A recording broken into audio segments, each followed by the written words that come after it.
오늘의 핫 이슈. 안녕하세요 여러분, 코미디 아나입니다. 오늘은 지난 4월 인천 검단의 한 아파트 주차장이 붕괴되는 사고로 비판받고 있는 GS건설이 정부로부터 최대 10개월 영업정지 처분을 받게 됐다는 소식 전해드리겠습니다.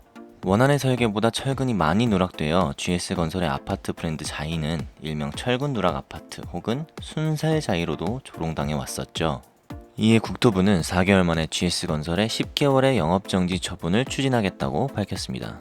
국토부는 원희룡 장관이 주재한 회의에서 GS건설의 전국 아파트 현장의 안전점검 결과와 LH의 정밀 안전진단 결과를 논의했습니다. GS건설에 대한 영업정지 처분은 건설산업기본법에 따라 이루어지며 주요 내용은 다음과 같습니다. GS건설 컨소시엄에 대해 국토부 장관 직권으로 영업정지 8개월을 추진하고 서울시가 요청한 GS건설 컨소시엄에 대한 2개월 영업정지 요청입니다. 즉, 행정처분심의위가 국토부 장관 직권의 영업정지 8개월을 결정하고 서울시가 국토부의 영업정지 2개월 요청까지 받아들이면 GS건설은 총 10개월의 영업정지라는 철퇴를 맞게 됩니다. 건설사업 관리자인 목양건축사 사무소 컨소시엄에는 6개월의 영업정지 추진을 할 예정입니다.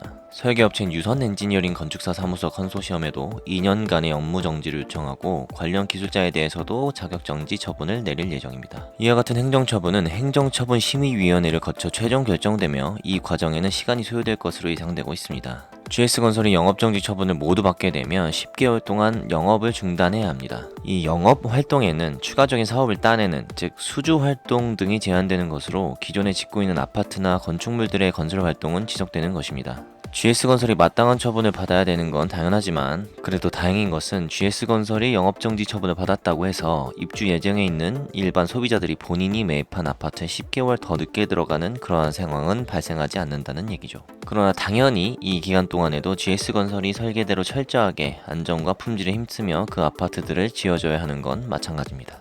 다시 국토부 회의 내용으로 돌아와서 국토부는 설계, 시공, 감리 업체의 위반 여부에 대한 수사를 경찰에 의뢰할 계획입니다. 국토부는 사고 책임 주체의 위법 행위에 대해서는 무관용으로 처분하겠다고도 발표했습니다. 원희룡 장관은 국민의 주거 안전에 대한 우려와 건설업계의 부실을 대처하겠다고 밝혔습니다. 영상 초기에 설명해드린 올해 4월 문제가 된 검단 아파트는 정밀 안전 진단 결과 내벽 등에서 콘크리트 강도가 일부 부족하다고 확인되었습니다. 다만 주민들이 일상생활을 하는 주거동에서는 철근 누락이 확인되지 않았습니다. GS건설은 해당 검단 아파트의 전면 재시공 방침을 밝혔습니다. 이 부분은 사실 자재비나 인건비, 특히 전면 재시공이라 하면 건물을 다시 허물고 짓겠다는 얘기 같은데 건설사 입장에서 엄청난 손실을 감수해야 하는 것은 사실이지만 그렇다고 오랜 시간 쌓아온 GS건설 아파트 브랜드 자이의 최소한의 이미지를 지키기 위해서는 올바른 결정을 했다고 생각합니다. 다만 앞으로 소비자들이 생각하는 자이 브랜드는 어떻게 될지 두고 봐야 할 문제겠죠. 다시 GS건설이 공사 중인 현장 안전점검 결과로 돌아와서 검단 외에 83곳의 콘크리트 강도와 철근에는 문제가 없다고 확인됐네요. 그러나 안전품질관리비의 미개상이란 회계상의 진실성의 원칙에 위배되는 행위입니다. 미개상 및 안전관리계획서 미제출 등 251개의 위반 사항을 발견했습니다. 원희룡 장관은 처벌 발표 말미에 안전성의 중요를 강조하며 안전은 돈과 바꿀 수 없는 가치, 또 안전을 지켜낼 노력을 안 하거나 그런 실력이 안 되는 기업은 기업 활동을 할 자격이 없다고 생각한다고 발언했습니다. 또 후진국형 부실공사로 인해 국민들의 주거 안전에 대한 우려를 끼쳐드린 책임을 느끼며 위법 행위에 대해서는 엄중한 처벌을 통해 건설 카르텔을 혁파하고 안전한 환경을 마련하겠다고 강조했습니다.